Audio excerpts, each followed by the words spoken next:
بسم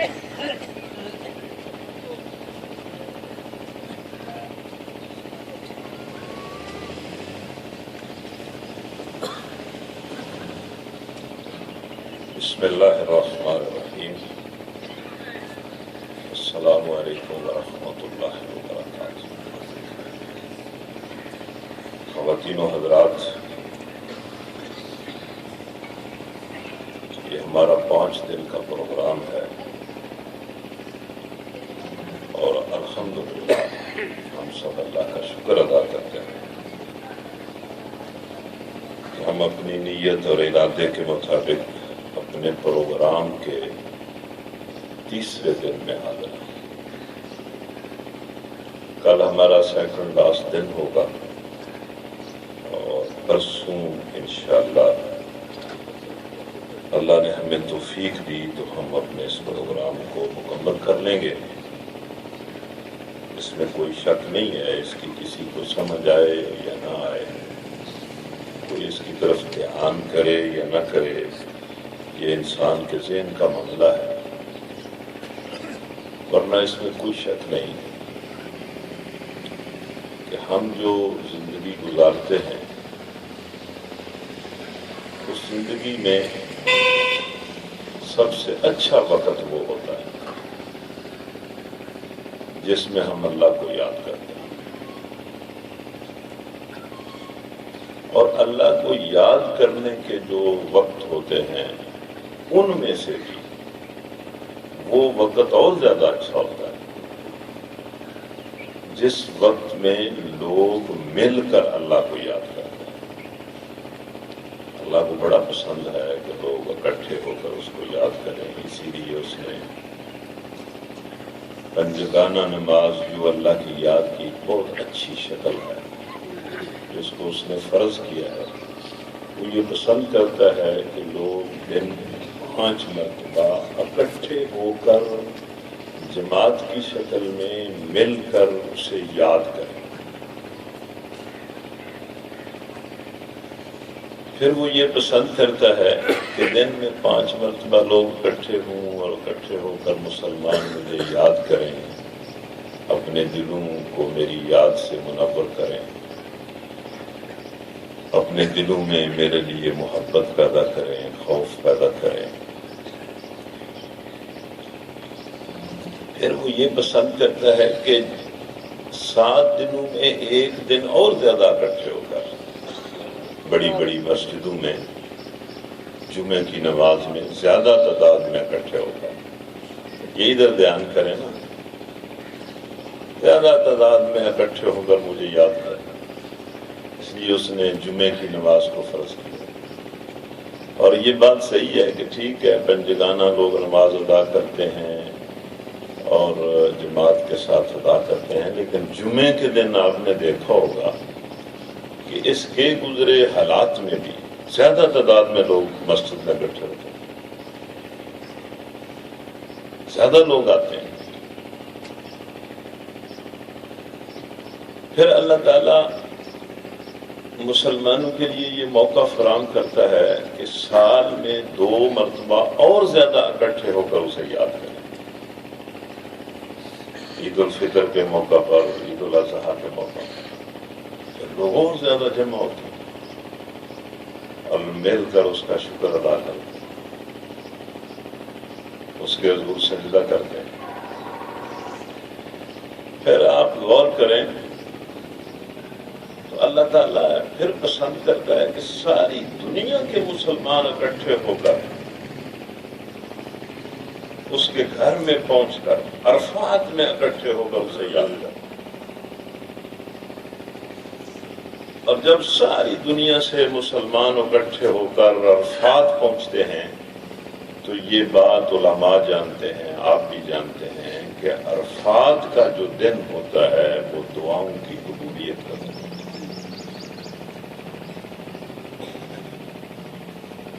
میرا خیال ہے سب سے بہترین موقع جو دعا کی قبولیت کا موقع ہے وہ یوم عرفہ ہوتا ہے.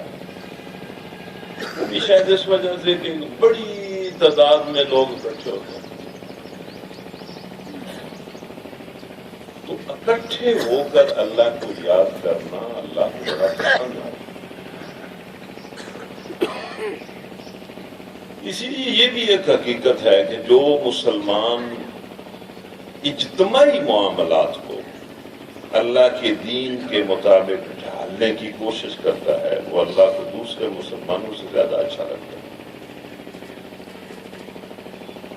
لوگوں کے معاملات میں حصہ لیتا ہے، ان کی خدمت کرتا ہے، ان کی غلطیاں بھی برداشت کرتا ہے، ان کی زیادتیاں بھی برداشت کرتا ہے، لیکن اصلاح کی کوشش کرتا ہے. پھر ایک شخص نے ایک مرتبہ بڑی عجب بات کہی تھی، میں وہ آپ سے شیئر کرتا ہوں. میرا تو یہی خیال ہے کہ آپ کی توجہ میری طرف ہے. اس نے بڑی عجب بات ایک موقع پر کہی تھی کہ بالکل میرے ذہن میں اس وقت سے اٹک گئی ہے. ادھر دھیان کریں، بڑی توجہ کریں کہ قرآن مجید میں یہ بات آتی ہے کہ جب اللہ تعالیٰ کسی قوم پر عذاب کا فیصلہ کر لیتا ہے تو اس کو ٹالتا نہیں. یہ اس کی سنت ہے. جب وہ فیصلہ کر لیتا ہے کہ میں نے اس قوم کو غرق کرنا ہے، برباد کرنا ہے، تو پھر اس کا وہ فیصلہ ٹلتا نہیں. وہ خود کہتا ہے کہ پھر فیصلہ ٹلتا نہیں ہے. قوم لوط کو برباد کرنے کے لیے فرشتے آئے تو ان کی پہلے ابراہیم علیہ السلام سے ملاقات ہوئی. تو ابراہیم علیہ السلام بڑے نرم خو تھے. ادھر دھیان کریں بھائی، ادھر دھیان کریں. یہاں تسی فعال ہو سکے نا تو بندے رہنے.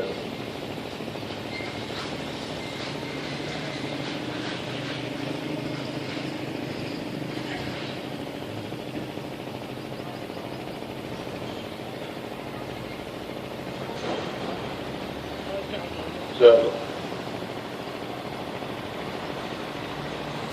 تو ابراہیم علیہ السلام کو جب فرشتوں نے بتایا کہ ہم قوم لوط کو برباد کرنے کے لیے آئے، تو ابراہیم علیہ السلام نے کہا کہ بھائی نہ کریں.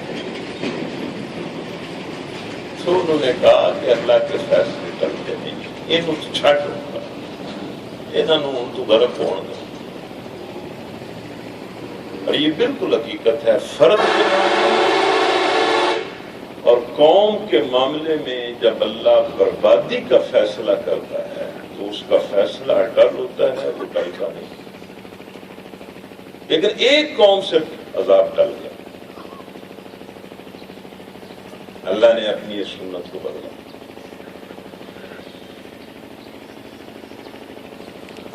قوم یونس سے عذاب ڈل گیا. اور اس کی وجہ یہ بیان کرتے ہیں علماء کہ وہ ساری قوم ایک میدان میں اکٹھی ہو گئی اور ساری قوم نے اکٹھا ہو کر اللہ سے کہا کہ معاف کر، اور اللہ نے معاف کر. یعنی اکٹھے ہو کر اللہ کو یاد کرنا اللہ کو بڑا پسند ہے. اس قوم سے عذاب ڈالنا.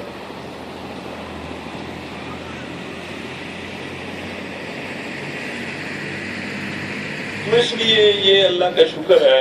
آپ پتہ نہیں اس کو کتنی اہمیت دیتے ہیں، کتنا اس کو وزن دیتے ہیں کہ اس طرح جو ہم اکٹھے ہوتے ہیں اور قرآن پڑھتے ہیں اور قرآن کو سنتے اور سمجھتے ہیں، اور صرف قرآن پڑھتے سنتے سمجھتے ہیں. کوئی جماعت نہیں ہے، ہرگز کوئی جماعت نہیں، کوئی مسلک نہیں ہے، کوئی فرقہ نہیں ہے، کوئی کسی پر بے جا تنقید نہیں ہے،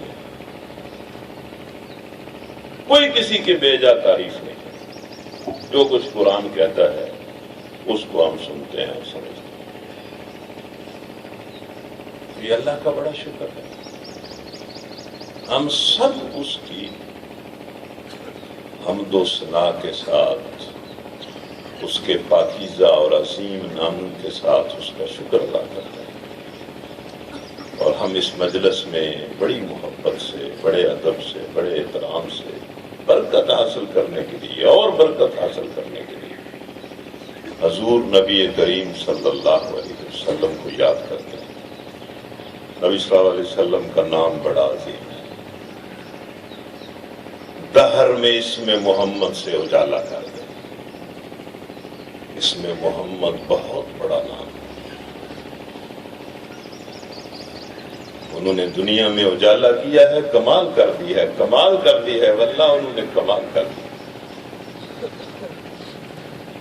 ہم ان کو یاد کرتے ہیں اور محبت سے، ادب سے، احترام سے ان پر بے شمار مرتبہ درود اور سلام بھیجتے ہیں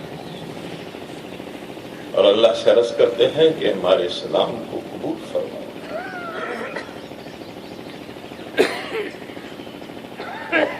اور پھر اس مجلس میں اپنے لیے، اپنے والدین کے لیے، اپنے گھر والوں کے لیے، اپنے بچوں کے لیے، اپنے بچوں کے بچوں کے لیے، اپنے بھائیوں بہنوں کے لیے، ان کی اولادوں کے لیے، ہم ہر وقت مذاق کے ماحول میں ہوتے ہیں، موڈ میں ہوتے ہیں۔ یہ زندگی مذاق نہیں ہے،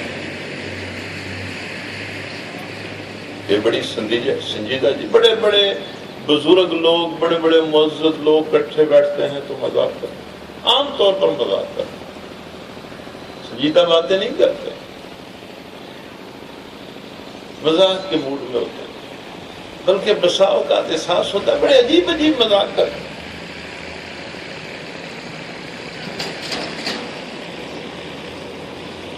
بلکہ پڑھے لکھے لوگوں کے مذاق اور زیادہ عجیب ہوتے ہیں۔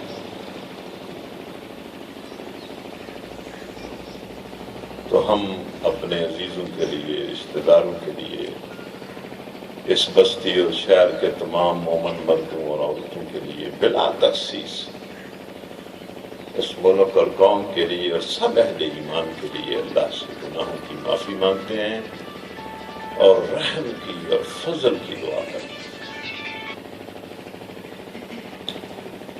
اس کے بعد ہمارا آج کا سبق ہے۔ کل جو ہم نے آیتیں پڑھی تھیں وہ آپ کو یاد ہوں گی، یاد ہونی چاہیے۔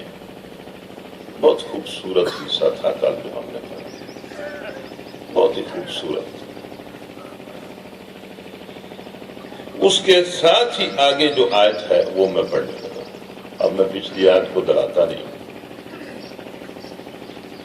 اعوذ باللہ من الشیطان الرجیم، بسم اللہ الرحمن الرحیم۔ یا ایھا الذین آمنوا، اب دیکھیں یہ الفاظ ہیں، ان الفاظ کے ساتھ اللہ تعالیٰ نے آپ کو پکارا ہے، آپ کو آواز لگائی اور بالکل سامنے آ کر لگائی ہے، روبرو ہو کر۔ یہ یا ایھا کے لفظ جو ہیں آپ جانتے ہیں، پہلے بھی آپ نے یہ بات سنی ہوئی ہے، یا ایھا کے لفظ اس کے لیے بولے جاتے ہیں جو سامنے بیٹھا ہوا، غیب کے لیے نہیں بولے جاتے۔ جس کے ساتھ روبرو بات ہو رہی ہو اس کو بندہ یا ایھا کہتا ہے۔ تو یہ کون کہہ رہا ہے یا ایھا الذین آمنوا؟ اللہ کہہ رہا ہے اور بالکل روبرو ہو کے کہہ رہا ہے۔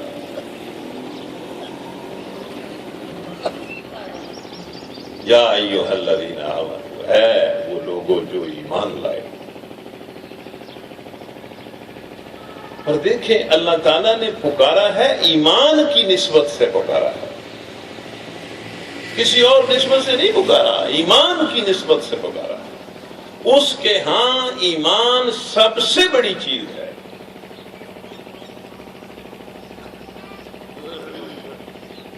اس نے کسی اور نسبت سے، کسی اور امتیاز سے کسی کو نہیں پکارا، ایمان کی نسبت سے پکارا۔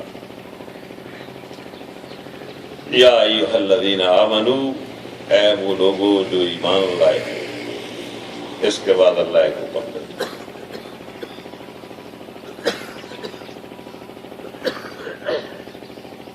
اور میں اس آیت کو سوچ رہا تھا، میں کہتا تھا کہ بھی کمال ہے، ایک ایک آیت کے اندر اللہ تبارک و تعالیٰ نے اتنی بڑی بڑی بات بیان کر دی کہ اگر اس ایک حکم پر عمل کیا جائے تو انسان کی زندگی کی ساری اصلاح ہو جاتی ہے۔ یہ آیت ہے، یہ ایک آیت ہے۔ واللہ اگر مسلمان اس آیت کا لحاظ کریں تو ان کی انفرادی زندگی، ان کی اجتماعی زندگی، ان کی سیاسی زندگی، ان کی حکومتی زندگی ساری کی ساری درست ہو جائے۔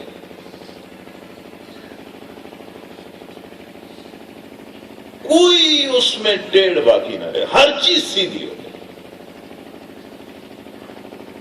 ہم ہر وقت معاشرے کے حالات کا رونا روتے رہتے ہیں، اے ہو گیا، اے ہو گیا، اے ہو گیا، اے ہو گیا، لوگ برے ہو گئے، لوگ خراب ہو گئے، حکومت بری ہو گئی، حکومت خراب ہو گئی، سیاستدان خراب ہو گئے، یہ ہو گیا، وہ ہو گیا۔ ایک آیت، میں کہتا ہوں ایک آیت، اللہ کا ایک حکم، اس پر یہ مسلمان عمل کر کے دکھا دیں، کھڑے ہو کے دکھا دیں، ان کی ہر چیز درست ہو۔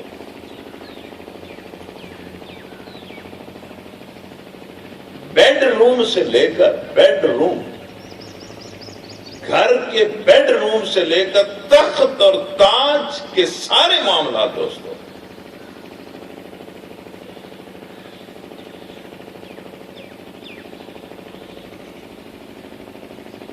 کیا بات اللہ نے کہی آپ سنیں۔ میں بالکل یہ دعویٰ کرتا ہوں کہ اس ایک آیت پر عمل کے نتیجے میں ہر چیز درست ہو جائے۔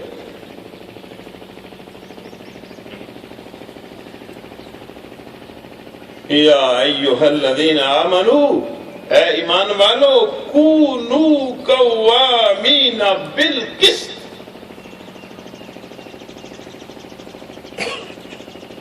انصاف اور عدل کے لمبردار بن کر رہو۔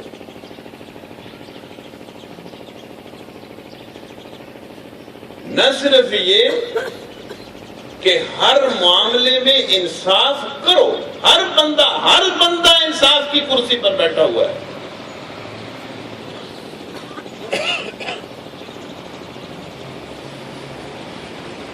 نہ صرف یہ کہ زندگی کے ہر معاملے میں انصاف کرو، بلکہ انصاف کے نمائندے اور علم بردار بن کر رہو، انصاف کا جھنڈا تھام کر رہو۔ تمہاری نظروں اور آنکھوں کے سامنے کسی پر کوئی زیادتی نہیں ہونی چاہیے، جہاں جہاں تمہارا وقت چلتا ہے۔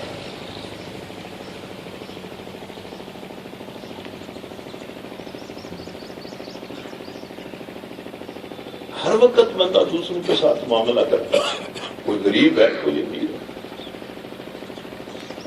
کوئی بڑا ہے، کوئی چھوٹا ہے، مرد ہے، عورت ہے، گھر میں گھر والوں کے ساتھ، پڑوسیوں کے ساتھ، اپنے ملنے والوں کے ساتھ، کوئی مزدور ہے، کوئی جو کچھ بھی ہے، ہر کسی کو اللہ کہہ رہا ہے کہ انصاف کے نمبردار بن کر رہو۔ زبان اور عمل کے ساتھ نہ کسی کے ساتھ زیادتی کرو اور نہ اپنی بساط کے مطابق کسی پر زیادتی ہونے دو۔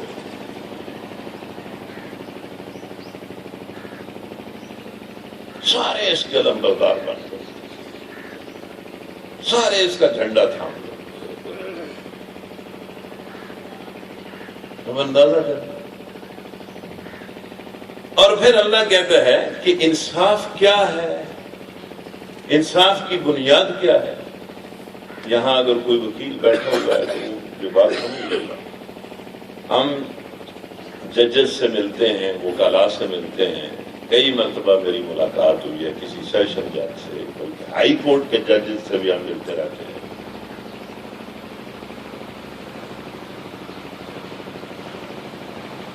ججز کہتے ہیں کہ بھئی ہم انصاف کیا کریں، انصاف کی بنیاد ہمیں نہیں ملتی۔ ٹھیک کہتے ہیں، ٹھیک کہتے ہیں۔ اور جو وکلاء چاہتے ہیں کہ انصاف ہو، وہ بھی کہتے ہیں کہ ہمیں انصاف کی بنیاد نہیں ملتی، ہم کیا کریں۔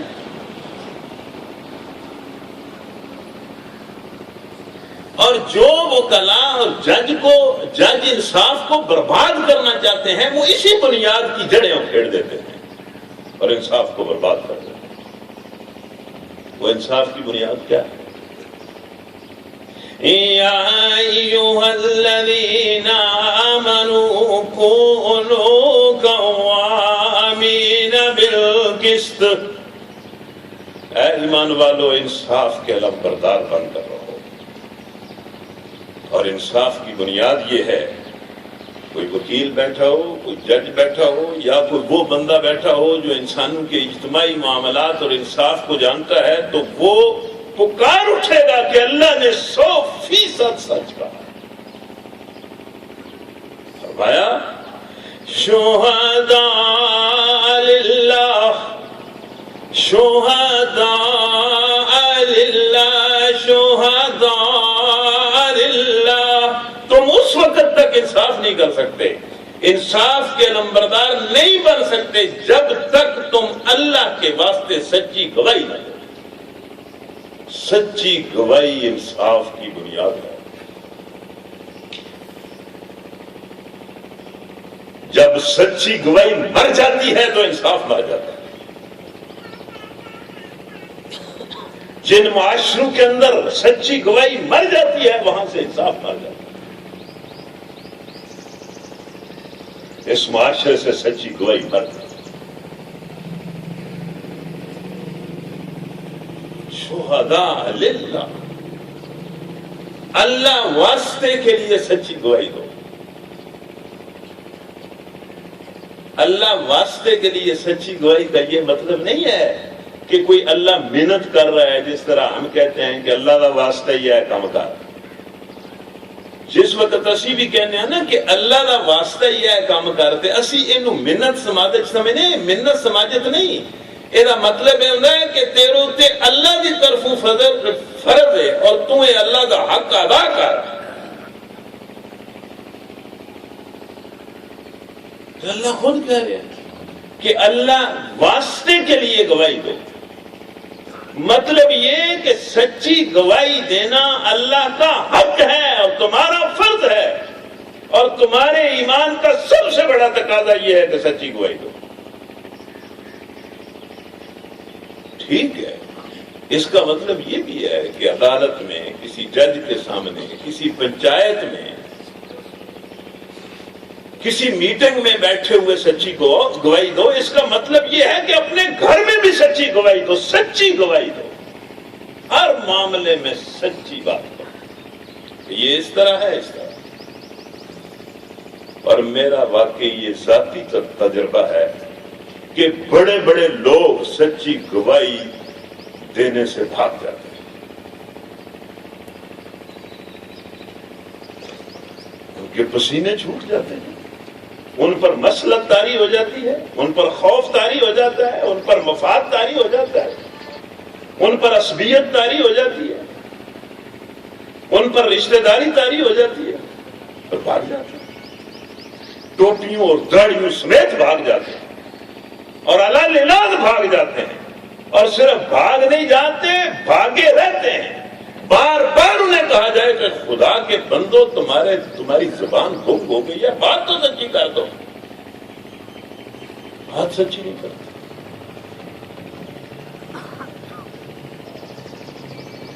وہ بات تو سچی کر دو کہ یہ بات اس طرح ہے.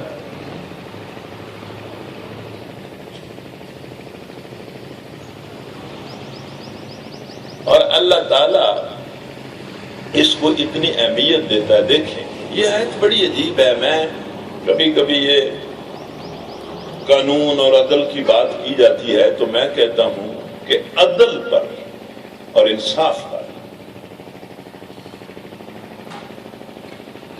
آج تک عدل اور انصاف پر جو کچھ ہوا ہے اور عدل اور انصاف پر جو کچھ لکھا گیا ہے، ہم کسی وکیل یا جج کے گھر جائیں تو بڑی بڑی کتابیں، ضخیم جلدیں پڑی ہوئی ہوتی ہیں، اور مجھے ان جلدوں کو دیکھ کر یہ آیت یاد آ جاتی ہے. آج تک عدل اور انصاف پر جو کچھ کیا گیا ہے اور جو کچھ لکھا گیا ہے وہ ایک طرف، اور قرآن کی یہ آیت ایک طرف. اے ایمان والو،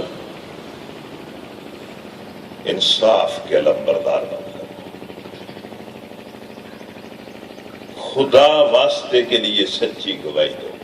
اور آپ اگلی بات تو سنیں، بندہ لرز اٹھتا ہے اور کانپ اٹھتا ہے،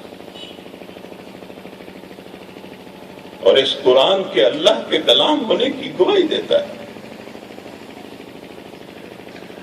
یا ایھا الذین آمنوا کونوا قوامین بالقسط شهداء لله شهداء لله ولو على أنفسكم خاص سچی گواہی کی زد تم پر تمہاری ذات پر پڑ جائے، یعنی سچی گواہی دو، خواہ اس سچی گواہی کی زد میں تم آ جاؤ اور تمہیں سزا مل جائے تو مل جائے۔ میں کہتا ہوں دنیا کا کون سا نظام ہے جو عدل کا یہ معیار قائم کرتا ہے کہ اللہ کہہ رہا ہے کہ سچی گواہی دو، خواہ تم خود اس گواہی کی زد میں آ جاؤ، اپنے خلاف سچی گواہی دو۔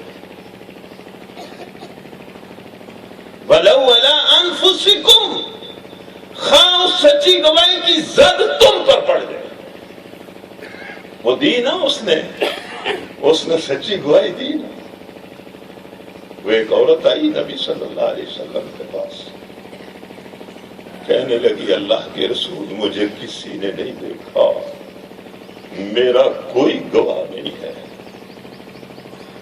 مجھ سے گناہ ہو گیا ہے، میں خود گواہی دیتی ہوں۔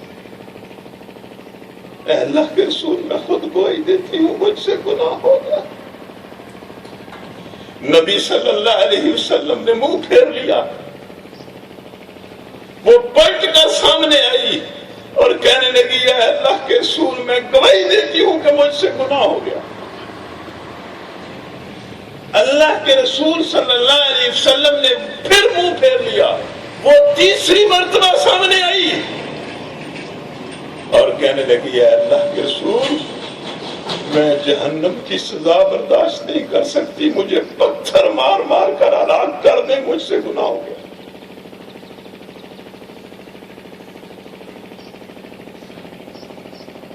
وَلَوْ عَلَىٰ أَنفُسِكُمْ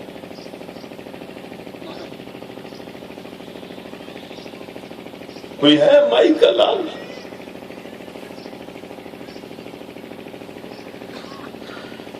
اپنے خلاف گواہی دو، گواہی سچی دو، اگر اس کی ذات تمہاری ذات پر پڑتی ہے تو پڑنے دو، تمہیں اس زد کے نتیجے میں پتھر کھانے پڑتے ہیں تو پتھر کھا جاؤ، انصاف اور سچی گواہی کو برباد نہ کرو۔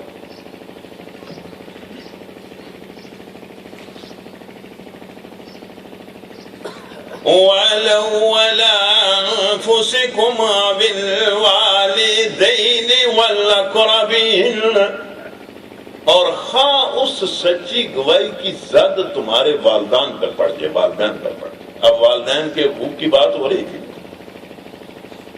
کہ ماں کا بڑا حق ہے، باپ کا بڑا حق ہے، لیکن سچی گواہی کے معاملے میں قرآن کہتا ہے کہ تمہاری سچی گواہی کی زد میں تمہاری ماں اور باپ آ جائے تو اسے آنے دو، اسے آنے دو، گواہی سچی۔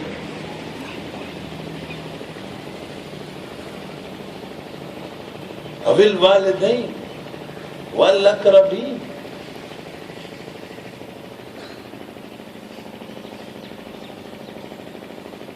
وہ میں بہاول نگر گیا، ابھی بھی وہ بندہ زندہ ہے، ابھی بھی وہ بندہ زندہ ہے۔ وہاں لوگ ہوتے ہیں، شاید انہی لوگوں کی وجہ سے یہ آسمان ہم پر نہیں گرتا۔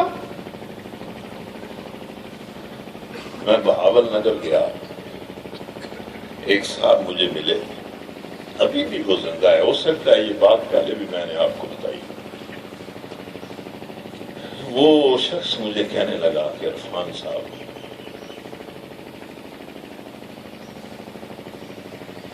ہمارے گاؤں میں قتل ہو گیا،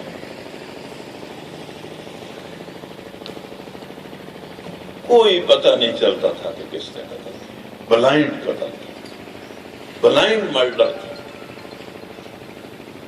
پولیس نے بھی زور لگا لیا، جن کا قتل ہوا تھا انہوں نے بھی سوچا دیکھا، کوئی سمجھ نہیں آتی تھی کہ قتل کس نے کیا۔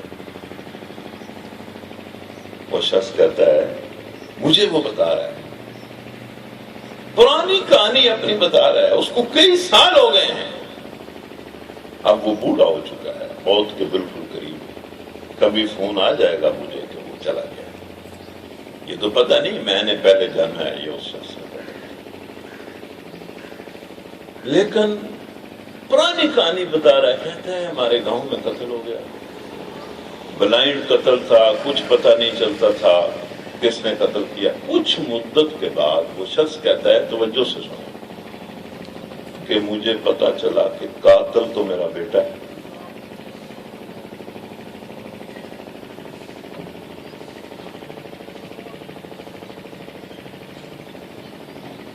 وہ کہتے ہیں کسی کو نہیں پتا تھا، پولیس کو پتا نہیں تھا، کسی کو بھی نہیں پتا، مجھے پتا چل گیا کہ قاتل میرا بیٹا ہے۔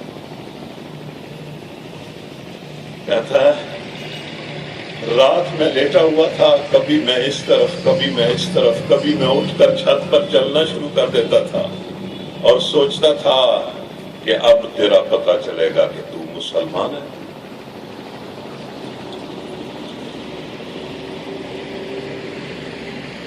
میں نمازیں پڑھتا تھا، میں قرآن پڑھتا تھا، میں دین کا کام کرتا تھا، میرا تعلق ایک جماعت سے تھا۔ بار بار مجھے خیال آیا کہ اب پتہ چلتا۔ بالآخر میں نے فیصلہ کر لیا کہ میں خود اپنے بیٹے کو پکڑ کر خود پولیس کے حوالے کروں گا اور خود گواہی دوں گا کہ قاتل یہ۔ یہ کوئی آسان کام ہے؟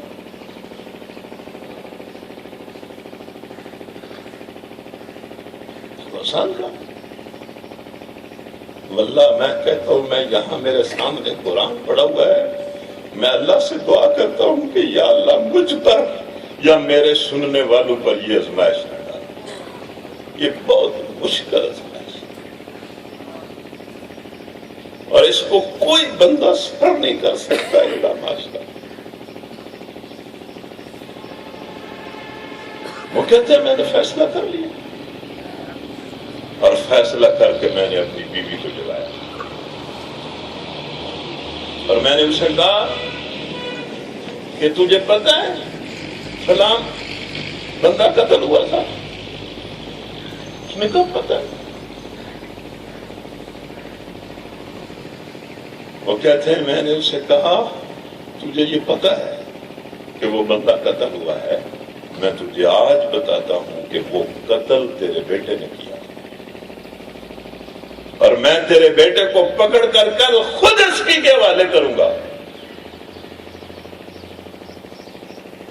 وہ کہتے ہیں جو ہی میری زبان سے یہ بات نکلی اس عورت کی چیخ نکل گئی، وہ سیدھی میرے قدموں میں گری۔ اس نے کہا جی صاحب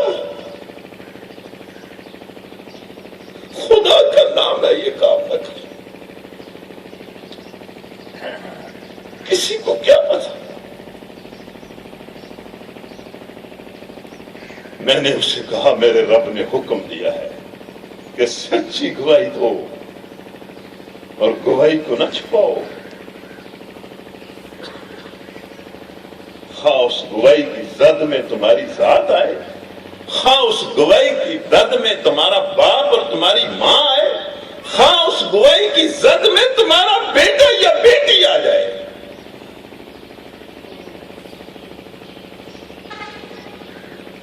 وہ کہتے ہیں میں صبح اٹھنا، سونا کیا تھا، اٹھنا کیا تھا، صبح میں سیدھا وہاں گیا جہاں میرا بیٹا تھا، میں نے اسے پکڑ لیا۔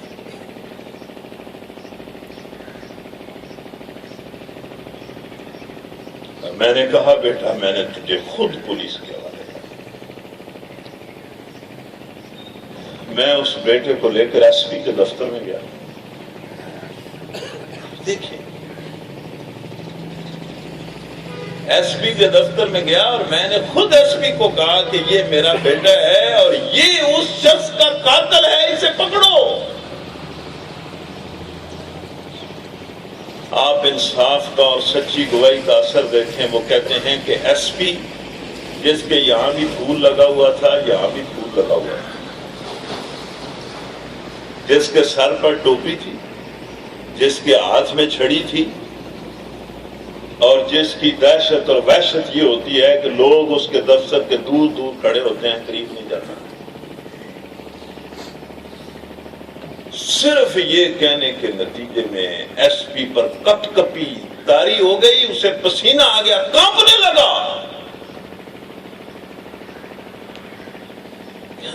جی صاحب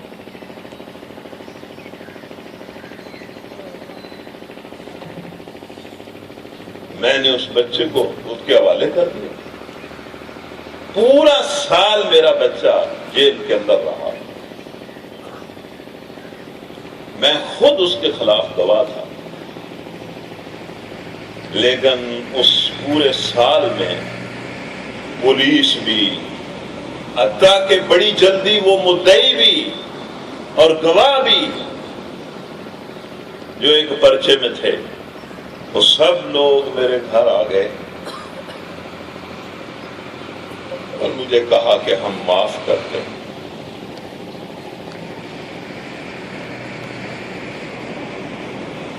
یہ کون کرتا؟ یا ایھا الذین آمنوا، اے ایمان والو، کونوا قوامین بالقسط، انصاف کے علمبردار بن کر رہو. اگر انصاف نہیں ہے تو کوئی دین نہیں ہے. میں کہتا ہوں نماز، روزہ، حج، زکوٰۃ، تہجدیں ساری کی ساری برباد ہو جاتی ہیں اگر بندہ نا انصافی کرے. ایک لمحے کی نا انصافی 100 سال کی عبادت کو برباد کر دے.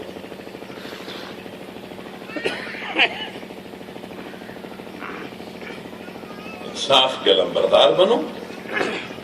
خدا واسطے کے لیے سچی گواہی،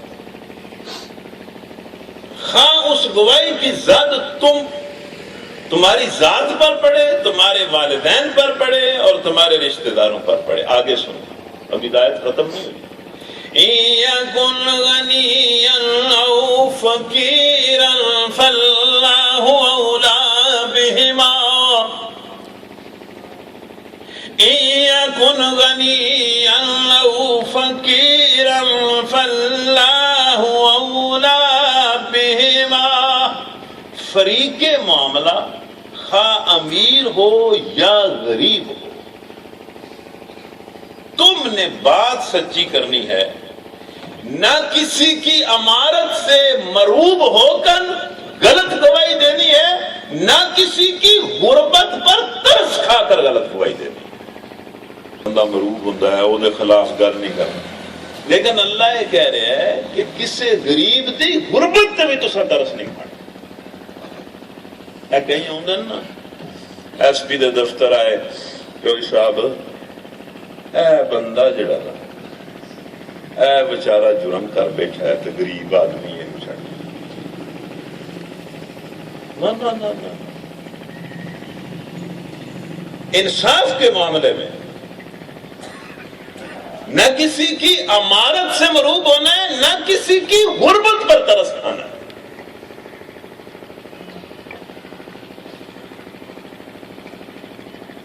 سچی گواہی اور انصاف کی بھینٹ جو چڑھتا ہے چڑھ جائے. اسی لیے تو اللہ کے رسول نے کہا تھا کہ تم اس فاطمہ کی سفارش کرتے ہو. فاطمہ بنت محمد بھی ہوتی تو میں ہاتھ کاٹ لیتا. فاطمہ بنت محمد پر بھی میں انصاف کا خنجر چلا دیتا.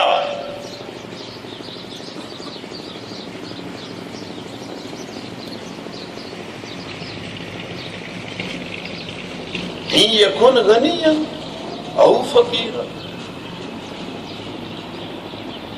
شریک معاملہ اگر امیر ہے تو بھی کوئی بات نہیں، اس کی عمارت کو اس کے منہ پر مارو اور بات انصاف کی.